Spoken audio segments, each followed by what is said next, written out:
School एवं मास education ये विभागर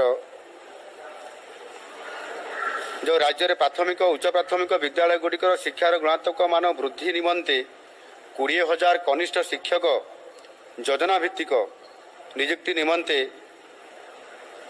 ओडिशा विद्यालय शिक्षा कार्यक्रम प्राधिकरण तरफ विज्ञापन प्रकाश करा जायथिला। ए मामलार विचार करी राज्यर मान्यवर उच्च न्यायालय कंप्यूटर बेस्ड टेस्ट सीबीटी परीक्षा फल आधार में आवेदनकारी योग्यता भित्तिक तालिका प्रस्तुत करने निमंते निर्देश देइथिले।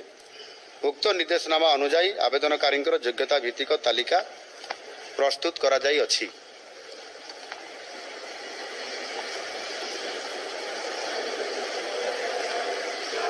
ओडिशा विद्यालय शिक्षा कार्यक्रम प्राधिकरण द्वारा 18,788 प्रार्थी चयन तालिका प्रकाश निमंते प्रस्ताव आज राज्य कैबिनेट सूचना और मार्गदर्शन निमंते ताकू उपस्थापना करा जायथिला।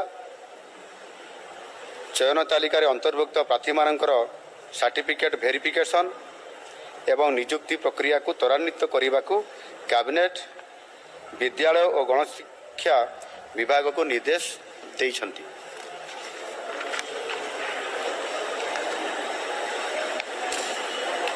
अन्य प्रस्तावटी होउची जल संपद विभागर